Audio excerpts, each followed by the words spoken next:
This grill does not fit. I think it looks great. I think it looks ridiculous. I think you look handsome.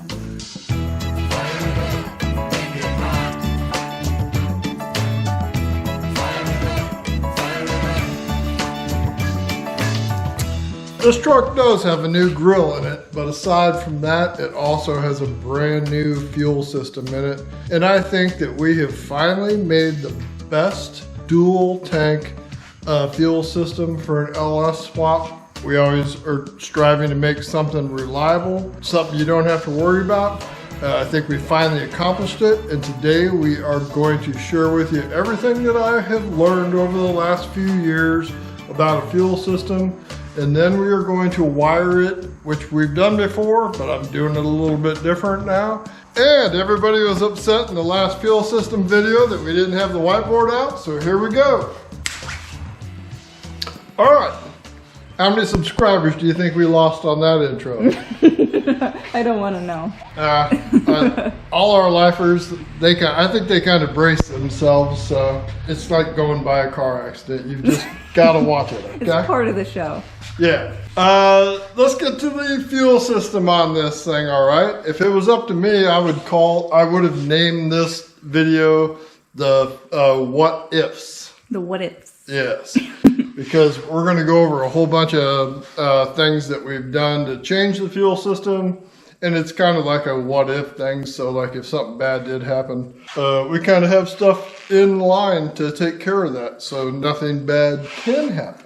Yep. Right? All in the name of making it more reliable. Yes. We've done fuel systems before. I'll go over it real quick. I don't do the Corvette regulator filter thing.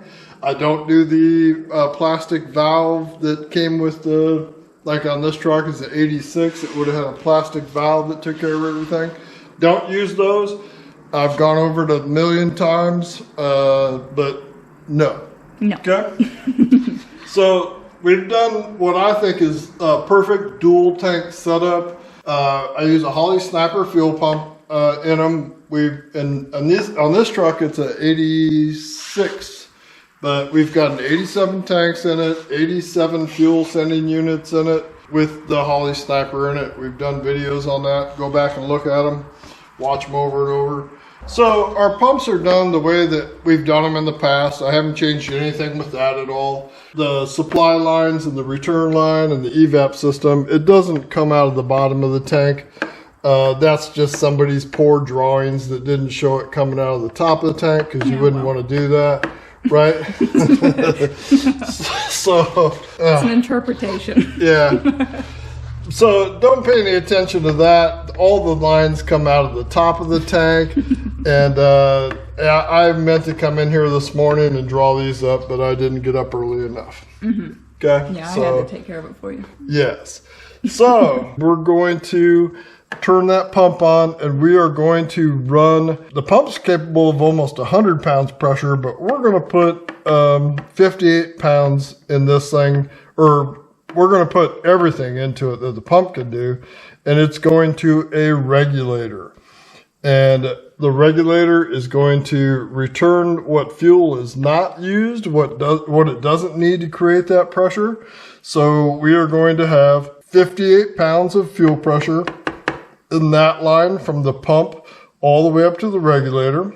We're going to have 58 pounds of pressure that goes through a check valve right there. And in this case, because it's a dual tank setup, it's going to go to a Y fitting, then it's going to go to the fuel filter, and then it is going to go up to the engine. So the right-hand tank is doing exactly the same thing. We've gone over that a few times, how that works, but it's exactly the same on the right-hand side. It's just going into that Y check, or that Y fitting, and that one also has to pass through a check valve. So why the check valve? Because the fuel pump has a check valve in it. The check valve is so when you have pressure coming out of that one, it stops it right there. If you don't have a check valve there, it goes to the regulator and it drains off into the other tank. All right. And the way I know that is because we did one up and we had the check valve fail. And I wasn't sure until that happened, but straight out of the box, I had a check valve fail. Yes. And sure enough, it took I hadn't even added fuel to that tank yet. And I was just about to go and start the truck up for the first time, so I added 5 gallons to this tank. I went and I turned it on. Next thing you know, after running it for a second, it's out of gas. All that 5 gallons is sitting in that tank right there. Mm-hmm. So, and it was because the check valve failed, and it was a brand that we used to use. We don't use them any longer. You can go back and figure that out on your own. We never say anything bad about anybody in specific. All right, other than people that don't sponsor us. And the reason I don't do that is because you never know. It could have been something I did. You never know. So we have heard from several people on that specific brand. Yes. Unfortunately. That's true. And we have had people not on this brand. I don't mind saying what brand this brand was. We buy these from Racetronics. They're our friends up north in Canada. Okay. We have been buying them and using them from them, and we really like their product, and they are not a sponsor. No. But they really should. Yeah. Racetronics, call me. And they have worked great, and I haven't had a problem with them. The minute we have a problem with one of those, we will bash them immediately. Exactly. All right? But I don't think that's going to happen. No. So we actually did have that happen. And it happened without me ever running the truck once. It was the very first time we ran the truck, and we actually were doing a video of it that time. Yes. And we finished the video, and after the video was all done, I went to go start the pickup up, and it wouldn't start. I'm like, man, that's weird. So, but it turned out that that's what it was. And we brought that truck back in, and we replaced those with this, with Racetronics check valves. And it works perfectly, all right? So my next problem was, what if I had filled the fuel tank completely full, and then I had filled this one completely full, and I went and I started that truck with either the left or the right tank running. Well, what would have happened was 58 pounds of fuel pressure would have made its way into the other tank somehow. Because without that air gap, without that space for that fuel to take up, I was just lucky that there was nothing in this tank, because if it had been full, it would have pumped 5 gallons into it. And then what would have happened then would have been the tank would have actually built up with 58 pounds pressure. It could, you know. Mm-hmm. And when it does do that, what it's going to try to do is it would, however a person did their evap system, it'll look for whatever the leak might be, any place that fuel could go, and it would shoot it off into the evap system. If you had your evap system built in a way that could happen, if everything was great, your truck would just run rich on the idle. If your evaporative purge valve solenoid on top of the intake was stuck open, which they do all the time, they do fail pretty often, then you've just got a source of fuel that is just going to get pushed into an intake. And we all know what happens if you fill up an intake full of fuel. Yeah. You could potentially hydrolock an engine. Yeah.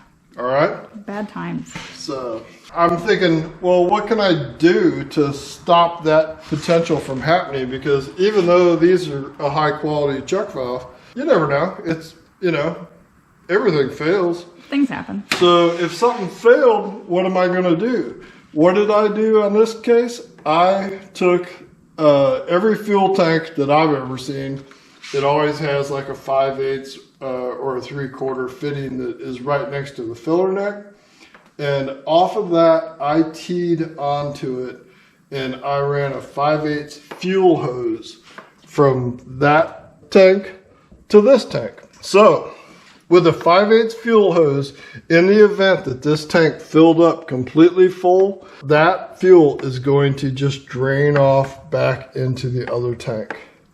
Okay. So in that instance, you would be booking down the road pretty good for quite a while until it wouldn't reach that fuel hose and drain into the other one. But then you could just turn around and turn your right-hand tank on because it's going to be completely full, and you're good to go. Right? Yep. So the other problem that you would have, say you didn't have, and this tank has an evap system too, okay? She forgot to draw it in there. Yeah, well. There's going to be some meetings a little later today when we get into some of these mistakes on the drawings. Ooh, I screwed that up. Okay, so yeah, there should be an evap line off of this one also, but say you did your system and you didn't do an evap line, and that baby filled up, and it built up with 58 pounds of fuel pressure. When you figured it out finally, and or say you didn't figure it out, and you pull up to that fuel pump, and you're just like everybody else, you got 3 cigarettes hanging out of your mouth, and you go and you pop that baby open, and 58 pounds of fuel pressure comes flying out of there, it is not going to be a good day. No. Right? Freak gasoline fight accident. Yes, it would be a freak gasoline fight accident. I mean, how would you explain that to somebody, what happened? I don't know. It wouldn't be a good situation. Yeah. So these are the things that I sit around and I think about, and we had to fix them, and that's what I did by doing that 5/8 hose. And now I finally feel like we've made what I consider like the perfect fuel system. Yep. We probably won't do another fuel system video until we get into doing Gen 4, and we're going to use fuel pump control modules instead of fuel pressure regulators, which is going to be cool because that's electronic, and we all know Emily loves electronics. So that's what we're going to do. So you absolutely have to use a high quality check valve. Our pressure regulators, we'll show them to you here in a second. Jeff, the owner of this pickup, he told me, hey, why don't you map it out on the truck and show people actually how it flows and how it works. Yeah. For the people that don't really understand it on a whiteboard or whatever. So we're going to do that. The rest of the system, okay, is just the check, past the check valves going into the Y fitting. On this pickup, we did all push lock and 6AN fittings on it. This thing's got a fuel filter from a 2004 Chevy Tahoe in it. Like I said, it's not a piece of junk Corvette filter regulator. And then from there, it goes to the engine. On this pickup, it worked really nice to use the donor fuel lines. I did that, and I cut them off, but absolutely you need to have a flexible hose in there, okay? Yes. So, like if I was drawing this picture, I would have put a flexible hose in there, but that's me, and we know the problems that I encounter. Mm-hmm. So you'd have to make sure you got a flexible hose in there, and then everything's great on that system. When the day comes that you got to replace that filter, you go and you buy a filter for it, replace it, and you're good to go.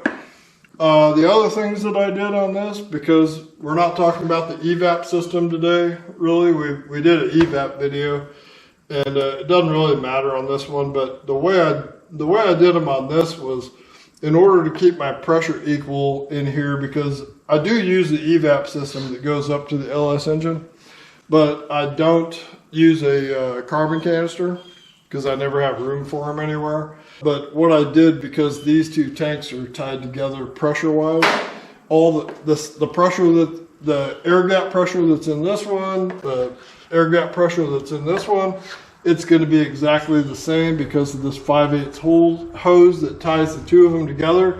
So I actually put my check valve that would allow pressure to come in on the right hand side, and on the left hand side I put my check valve on this hose to make my pressure escape. So there's no more than 0.7 pounds of pressure inside the fuel system ever. Right? Is that a pretty good explanation of it? I think so. So basically this is all the same as what we've shown before, and then you added your 5/8 up there to just in case something gets overfilled.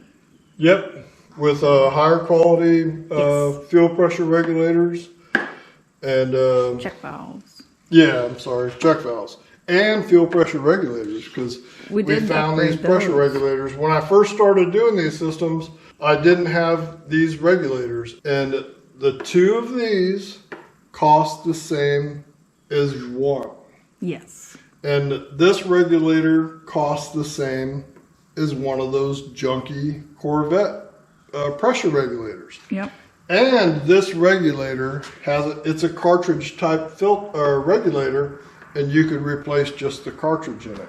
So in the event that it went bad, you would have the ability to just replace the cartridge in it. And also, by doing the system this way, you literally have two fuel systems. Mm-hmm. Say you're driving down the road, you're on your way to Mississippi, and you're having trouble, the thing's not running very good. You stop in at a Pep Boys, and they tell you, hey, your pressure's not right on your right-hand fuel tank. So then you switch it over to the left-hand tank while they're out in the parking lot diagnosing it for you. And you go, hey, I do have good pressure on my left-hand side. That's because you're running it through a different regulator. Mm. So then you know, oh, that regulator's bad. So you have two regulators, two different fuel systems. And then for the rest of the trip, just, use that left-hand tank until you get home. And then you can run to O'Reilly's and get yourself a new regulator, right? Exactly. Not a sponsor. Not a sponsor. None of them. None of them. None of them are sponsors. Not one. Ripley, do you have any sponsors? She doesn't have any sponsors. Suzuki. Yeah. Can we get a Suzuki sponsor? Yeah. Please? We probably could get a Suzuki sponsor.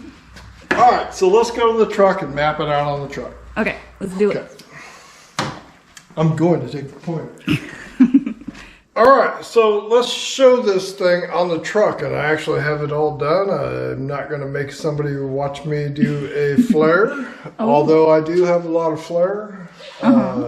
Ric Flair. People say I don't, but I do. This truck, we're going to start on the right-hand tank because it's the furthest away from the actual engine that gets its pressure from it. Real simple. The fuel, this is a 3/8 fuel injection line that comes in, goes into a T here. It goes to this Racetronics fuel pressure regulator. Also, this fuel pressure regulator does not need adjusted. When I start this truck up, it will have 58 pounds of fuel pressure in it, and I don't have to adjust that thing. Yep. This is its return line. This is not an inlet and an outlet. I've said that before. It has two inlets. Anything that's in this line and this line leading up to that, or if you went into this side of the fuel pressure regulator, you're going to have 58 pounds of pressure in it. So not an inlet and an outlet. This is the return line. It just bleeds your return fuel back into the whatever tank is turned on. And in this case, it's the right-hand tank. So when you've supplied 12 volts to your pump, you are going to get pressure from this one, and you are going to return back into your right-hand tank. And here's our check valve, our Racetronics high quality check valve. It's going to pass through there. And I think I explained it pretty well on the board. You've got to have that check valve. And then I take and I run a hard line. I hard line as much stuff as I can.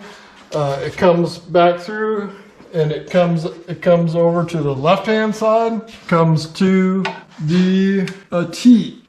All right, so The left-hand side basically is exactly the same, other than I did run it that way through the pump straight through, or through the regulator straight through, just to save myself some room and to save myself from having to buy a T-fitting.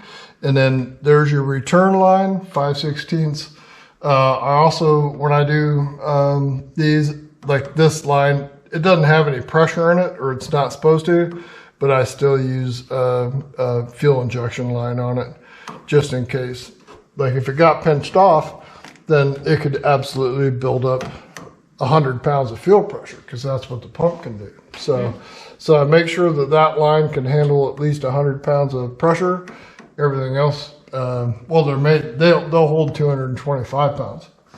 So everything there is good. You don't have to worry about that. There's the check valve for the left-hand side right before it goes to the T. And then after the T, short line goes into that filter. Like I said, a nice high-quality Wix filter. When the day comes to replace that, throw a new filter on and you're good.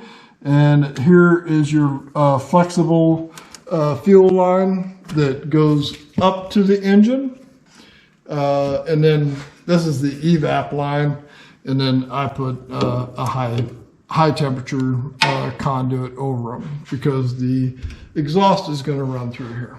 I've said before, I do use the evap, and it's just a 5/16 line that comes over, and it goes and it tees off to a 1/4-inch line that comes over and goes to the evap on the fuel sending unit, and then same thing on the left-hand side.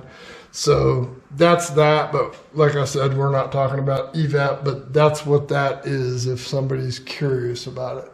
Yep. And it's all, I think it all looks fairly nice. It doesn't look like too bad of a job, right? There's a lot of hoses to get going. Yes.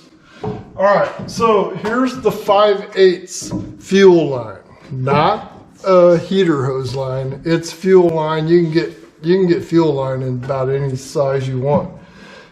So this is 5/8 fuel line, and this is the line that runs from the filler neck lines to each side. So that's where your pressure from that tank and the right-hand tank are going to stay equal. And in the event that a check valve went bad, this is the line that fuel is just going to push back over into the other tank and not cause any problems. Yep. Keep it in the truck. Exactly. Before we get into wiring this thing, let me show you real quick. That's my ground for the right-hand fuel tank, a body ground. And then I also add a wire from it that comes over to the left-hand body ground for the left-hand fuel tank. And it's got the ground on it for the rear tail lamps. And then it also has another wire that is going to run all the way up to the front to connect to the ground at the radiator core support. Not necessary to do that if you've got a good body ground, but I just do it anyway. So let's head to the whiteboard. Okay. All right, here we go. Wiring it up. So I think I've made it a little bit simpler. We're going to wire this thing up a little bit like we did the other ones. We're going to use one relay, which we love. We have to use in order to switch from tank to tank. We are going to use the fuel system from that donor, the way it worked. Absolutely, I've said time and time again, make sure you are running it off the ECM so it cycles. And it not only does it cycle, it shuts it off in case of an accident. Yes. Okay. We almost burned our shop down one time because somebody did not do that. Yep. And that's a serious problem. You just got to have that fuel pump come on for a couple seconds to prime it. The ECM takes care of all that stuff. And then everything else from that point on is going to be fairly safe. So that's what we're going to do. We're going to add a relay. We're going to go to pin we're going to go to connector 3, pin F1, which is a gray wire. And it would have normally ran down to just the left-hand tank, or the only tank that the car had. Yeah. Most likely because, and they did have reserve tanks, and we'll get into that in a second. But we're going to use that gray wire that come out of there. We're going to go to our relay that we're adding. We're going to go to pin 30.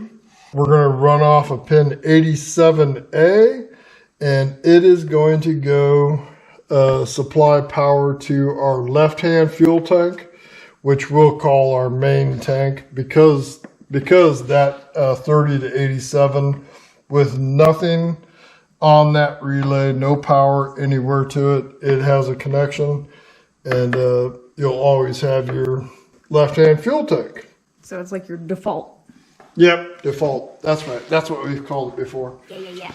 So now to switch it over to the right-hand fuel tank, I'm going to have to take and go power from pin 30 and make it go to pin 87 on our relay. And then it's going to shut power off on our left-hand tank, and it's going to supply power to the right-hand tank. And we're going to do that by supplying power to our relay, and we're going to get power from our PCM1 fuse in that fuse box. It's a 2004 Tahoe, like I said, and it's a 15 amp fuse that supplies power to that. If you look at wiring diagrams for 2000, anything the Gen 3, 2003 on up to Gen 4, if something had a reserve tank in it, that's what they did. So that's what I'm going to do, just so if somebody ever had to look at it in the future and had to figure out, well, how did this get wired up?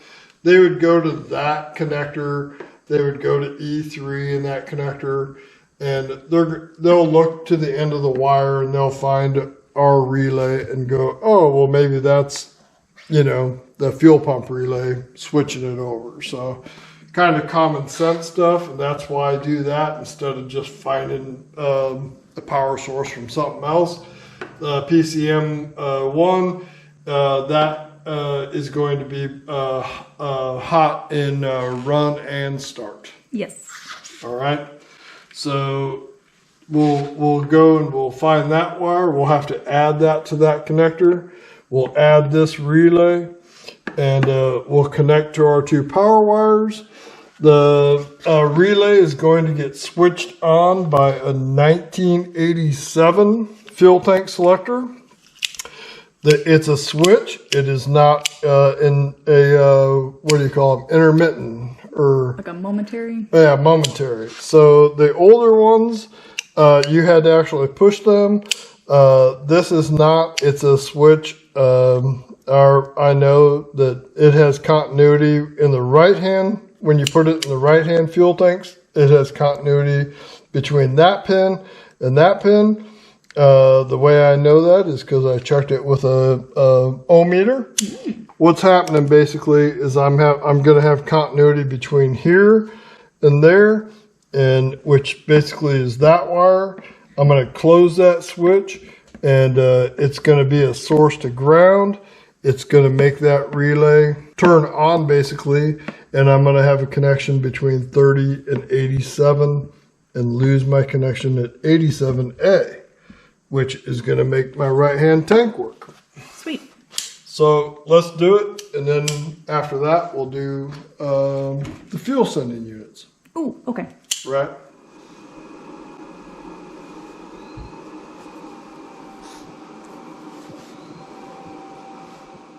All right. Now, these are the wires that I ran from my fuel pumps up to my fuse box. So in order to make the fuel pump work, I'm going to have to add a relay because we have dual tanks. In the event that a person did have a donor that actually did have dual tanks on it, that relay is mounted to the side of the box. So it's a pretty, I've never seen one. It's like one of those mysterious things like Bigfoot and aliens. Those don't bring things. aliens into this. What do they call things that you've never, they exist, but it doesn't, nobody's ever seen it. It's like you driving under the speed limit. Well. Or doing dishes. Yeah. That's fair. So we're going to wire this thing up adding a relay. We're not going to mount it down here because this is a super sweet truck. So we'll just hide it in the box where the relays were for the fans. Yeah. And then it won't be seen. But in the event that somebody had to find it, they could find it. It would be right there. The black wire, number 12 is what I use, 12 gauge wire. We get that question a bunch. The original wire that ran down to them on donors is 14. I personally don't think that's big enough, especially not big enough when you're talking about running all the way over to the right-hand tank. It's like 12 feet of wire, so I just do 12 gauge wire. And I think that way it ain't gonna have any voltage drop. No resistance, basically. Yeah. Right? So that answers that question. I got 12 gauge wire going down to both pumps. Copper wire, nothing cheap. And we're gonna do some fast video wiring today. And just I'll have to redo it afterwards, but we'll do some quick video wiring. Yeah, we always say that. We make it pretty later. Right. So this is the wire that goes to the left-hand tank. Like I said on the diagram, it's going to get power from 87A. 87A is going to supply power to my pump with no power going to the relay. It's going to go to the left-hand pump? Left hand. Yep. Did I say right hand? You didn't say it. Well, why did you try to confuse me? Because you just said the pump. Oh, the pump. The pump. The pump. If you had a single tank, that would. Yeah, if you had a single tank, that's the other thing too. We wouldn't have to do this at all. We would just run a single wire right to F3 or F1 and connector 3. Yep. So the magic gray wire. Magic. All right, so let's make our first connection to our relay. Even though I'm gonna redo it, I'm gonna use just a solderless butt connector. Nah, you said butt. And I'm gonna heat shrink them because I need to drive this truck around, and if I drive it around before I get to doing the final wiring on it, I know everything will be okay, because I won't do the final wiring until I know everything's great. So that's 87A, the yellow one on that relay.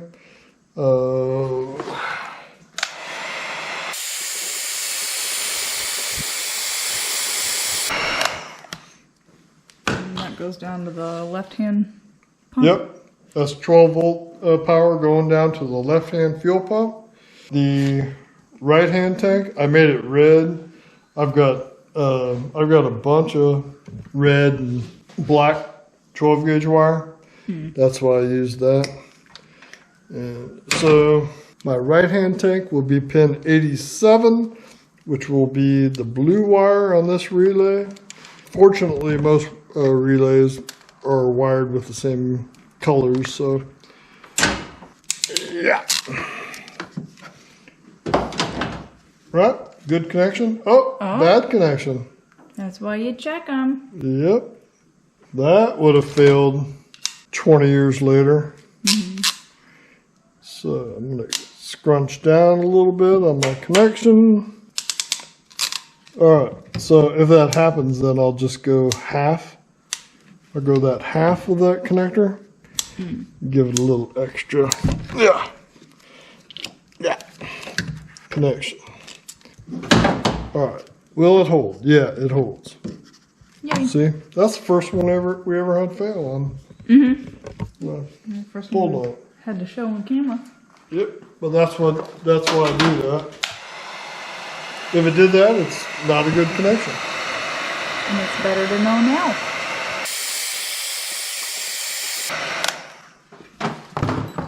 So we've got our power going down to our left-hand tank, power going to our right-hand tank.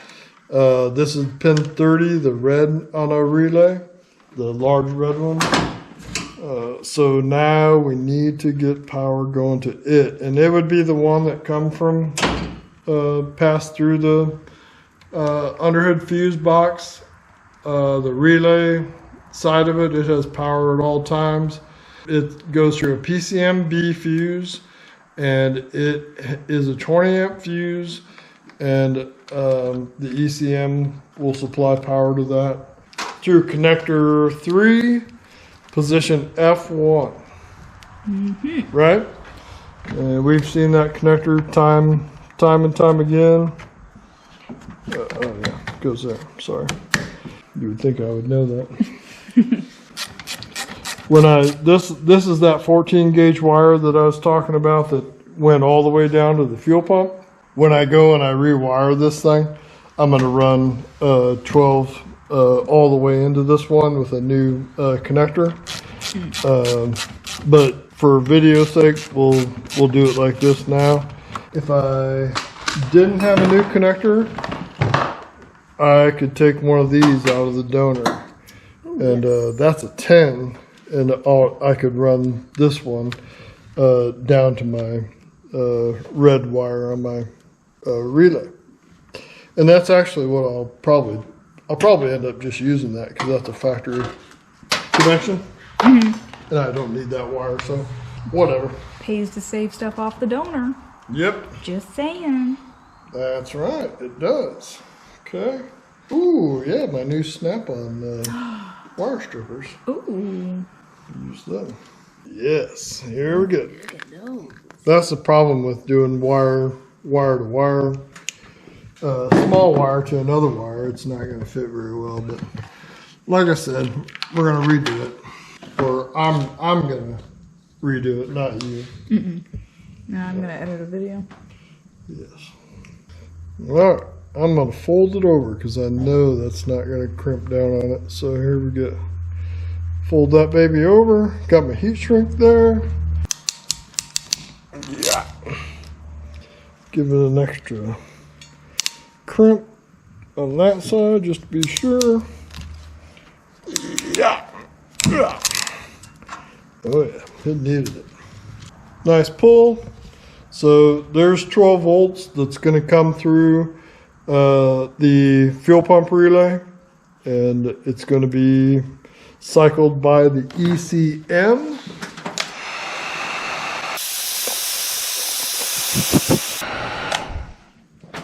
So that's it.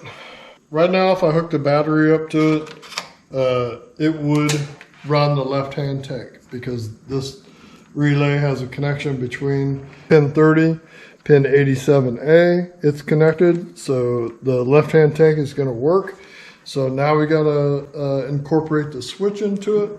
We'll do that by adding a wire to connector 3, position E3. And the reason I do it that way is because you could steal power off of the power that comes from this one and just run power to it. It doesn't take much power to switch a relay over. But the reason I'm going to do it this way is because that's the way it was done in 2004. Yeah. And they probably had a reason for doing it that way. So, on top of supplying power to that, we're also going to use that PCM1 to supply power to the other relay that is going to turn on the switch for the fuel level sensors. So we're going to turn PCM1 into just running a couple of relays, which is all it did before. But in order to do that, I'm going to make my own connection. These are little connectors that go into the back of all the F1, 2, 3 connectors. So I'm just going to run 2 wires now, and we'll use this other wire when we go to do the fuel level sensor. Okay. And they are supposed to be pink, and I actually have pink wire, so I can do that. It'll make sense that way. That's always nice. Yep. Twist those 2 together. My new connection.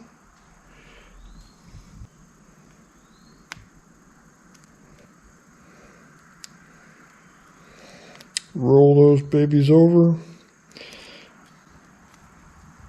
I do have a tooth that fits that does these perfectly.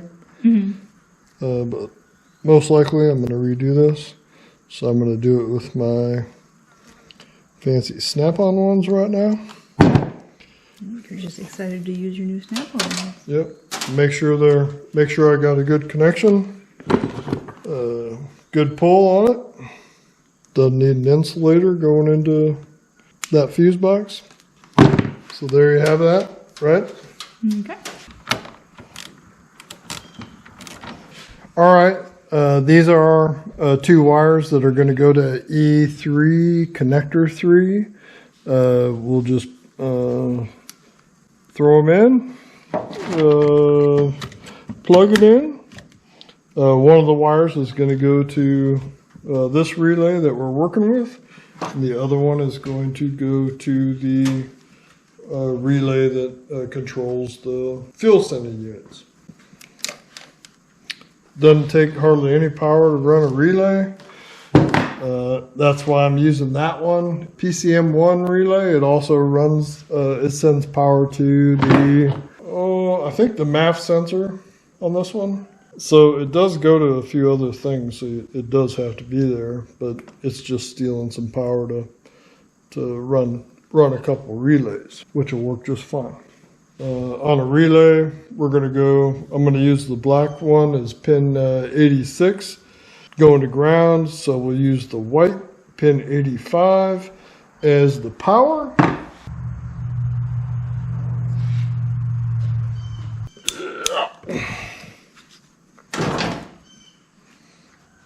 Okay, it's got a good connection. So power to pin 85 on that relay.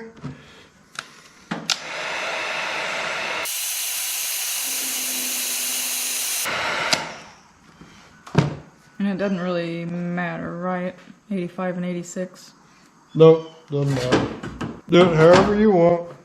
So it doesn't have any kind of polarity to the relay. So wire it however you think. To me, black is ground. That makes sense. But white is also ground in a lot of wiring diagrams too.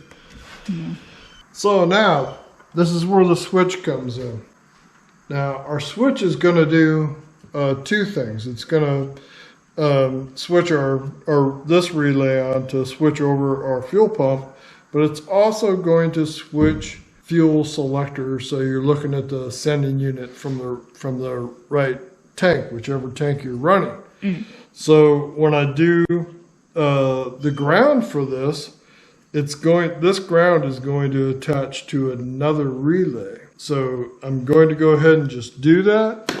And this is the relay. It's smaller. It's a 5-pin relay. This thing is just doing the fuel sending unit, so it's not a big, giant relay. It is capable of 20 amps. So I'm just going to go ahead and add it to it now. And then when we go and change our picture, it'll all make sense. Perfect sense, really. Yeah.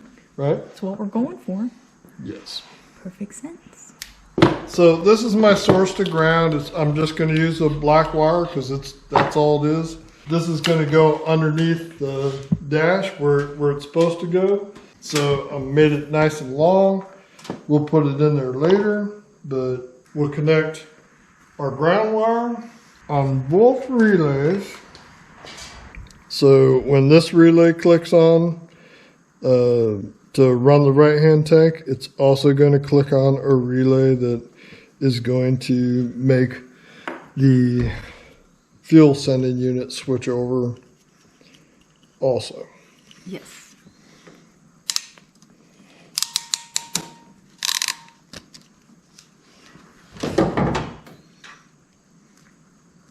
Okay, keep shrinking.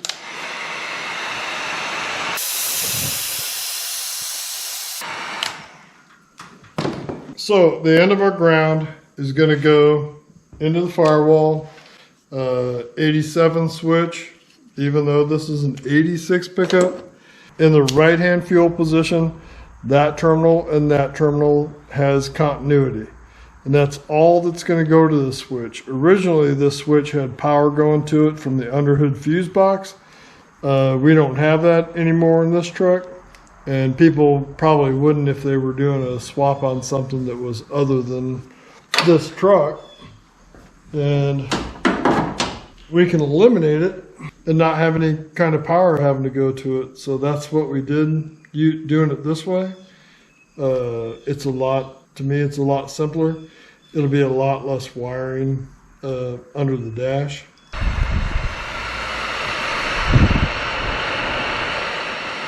So that one will go to this one. It doesn't matter. They could both be switched around. In fact, let's just do it. And we'll put this one on that one. Ow, that's hot. Man. All right, let's do it later. Okay. So we'll need another wire going to ground.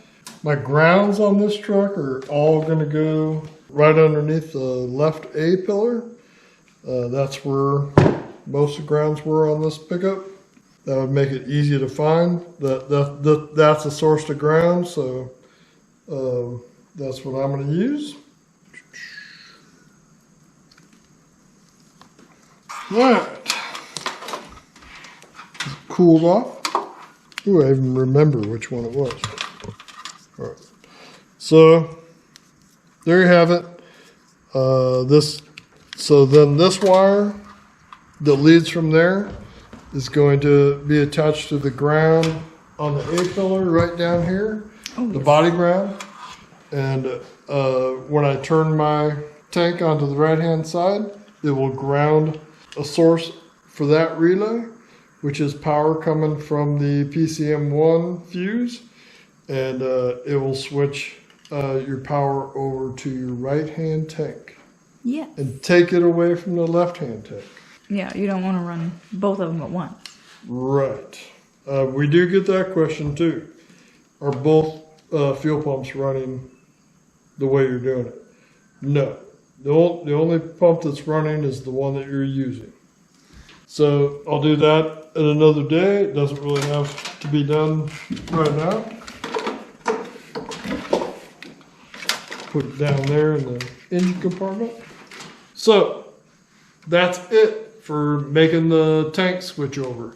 So let's change our picture and we'll wire up the fuel sending units. Okie dokie. Okay. All right. You're going to want to know how far you can go between here and the next fuel tank or the gas station, right? Exactly. So you're going to have to wire up your sending units, and that's what we're going to do now. We've already done a little bit of it. We already ran this wire going through the tank switch. We connected it to our other relay. And we also busted another pink wire that is 12 volts, hot and running start off the PCM1. It's in E3 position in connector 3. I should have written that in there, but I didn't. I forgot. Hold on, just snap your fingers real quick. Yeah. So there you have it. Fixed that. So we already ran another pink wire out to that relay. I don't think we've connected it to the relay yet, but we will here in just a second. So the way this thing's going to work, really just the same as the fuel pump. You've got a resistor in your fuel tank, and it's going to have resistance coming through this purple wire. I made them purple. You can make them whatever color you want. I don't care. The original ones on this truck are purple, so I used purple on this side. I used yellow on the right-hand tank because I always have a bunch of leftover yellow wire. So I'll use yellow wire when I just need to burn up some wire. Mm-hmm. So 87A is going to have continuity with nothing at all going to the relay. No power, no grounds, no nothing. And so its connection to pin 30, and that leads off, and it will go to your fuel gauge or your dash, your cluster, or whatever it is. In this case, it's a Dakota digital gauge. But if you were running it to whatever your swap is, you find that wire that goes to your gauge. And there you go. Now, when we go and we hit the switch and we close that switch, it's going to get power from the PCM1 fuse, connector 3, position E3, power at pin 85, and it's going to close that connection, it's going to open that connection, and it's going to close the connection between pin 87 and pin 30. So then you're going to read what your fuel sending unit is saying in the right-hand tank. That's how that's going to work, okay? Okay. So let's go wire that up. Okie dokie.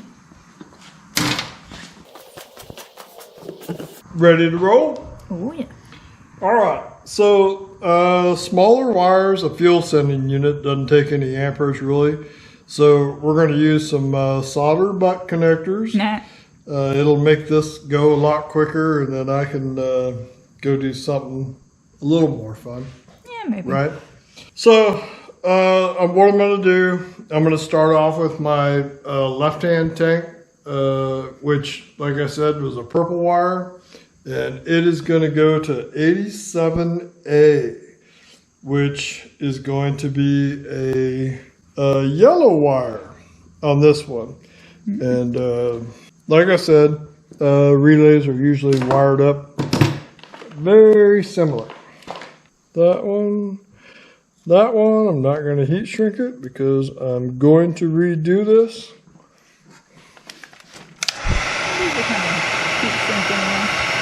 Oh yeah, they're sealed up. And actually this connection will be fine for, the solder butt connectors will be just fine for fuel sending unit.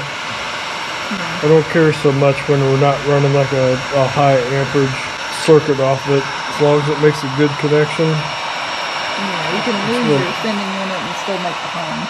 Yes, maybe. Yeah. Not the way I drive.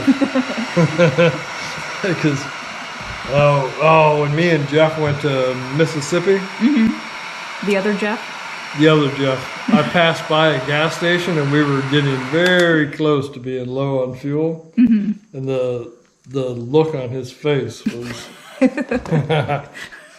Less than trusting. Yeah, he did not. He didn't think we were going to make it. And it's like, oh no, we'll make it. Don't you worry.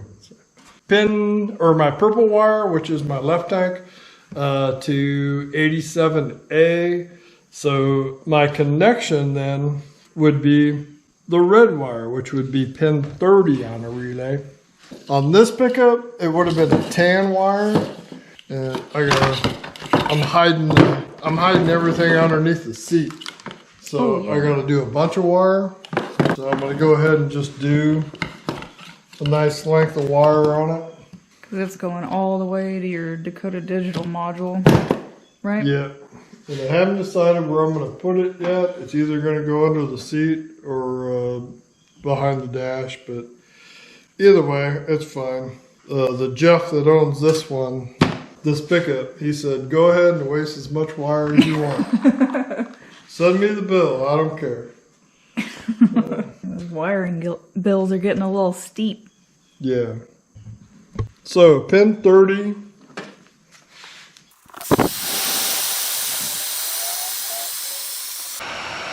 See it go yet? Looks like it. So there's my wire that's going to go all the way to the gauge or the Dakota module. Now, we did that before when we did that because I didn't want to do it twice. I've got my ground going to pin 86 on my relay that goes through my switch. And the switch leads to ground. In turn, it's going to switch over, or it's going to turn this relay on basically. Okay. All right.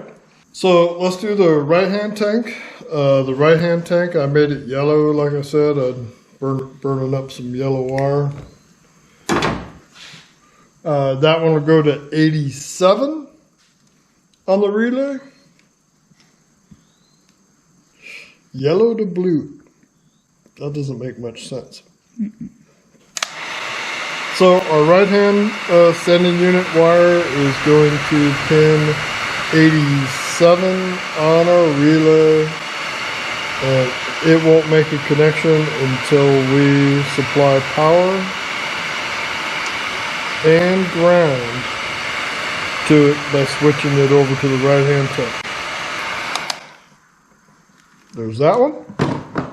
Okay. One more wire to go. So this is the power wire that we added 2 of them to E3 and connector 3, coming from PCM1. And so it'll be our power for our relay. Like I said, doesn't take much power to run a relay. So it's going to go to our white wire, position 85, our last wire for the fuel system. Yay. Here we go. Power. Our power to pin 85. I saw it go. Yep. Saw it work. So there you go. Those are my 2 relays that are going to run the whole fuel system, the dual tank fuel system. If we didn't have a dual tank fuel system, you wouldn't need either of those. All right. Yep. And then what I'll do, these are the only 2 when I'm done with this pickup relays that I'm going to hide in the box. And they're going to go there. My cooling fan relays, I made a spot for them underneath the battery, but they'll lay in there, be hidden, and nobody will ever see them. Like I said, this is the wire coming from pin 30. It'll either go to the dash or it'll go to the digital dashes module that gets the sensor signal from the fuel pump, or from the fuel sending units. Yes. Okay. 2 of them. And then there's my switch. That's my fuel selector switch. No power whatsoever going to it. The original truck did have power. This one will not. All it is a source to ground in the right, when it's in the right-hand tank position.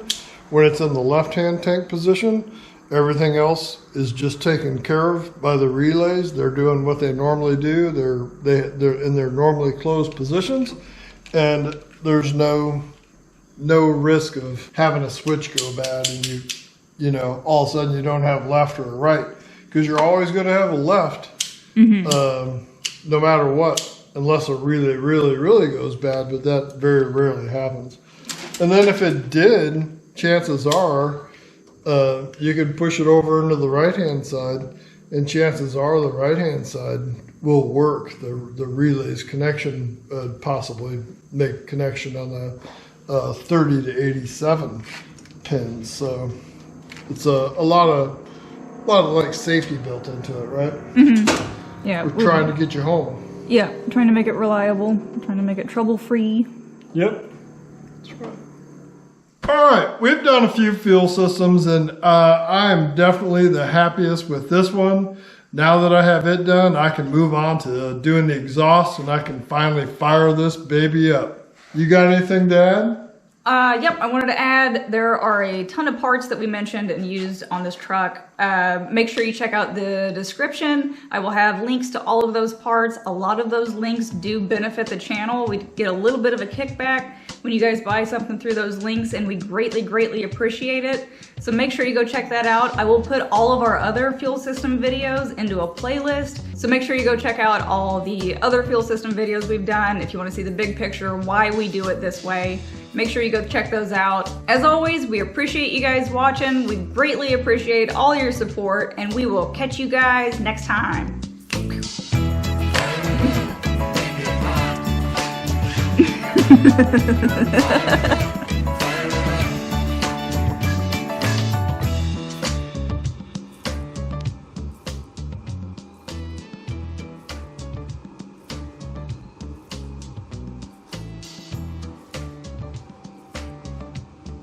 Are we bothering you, Drew?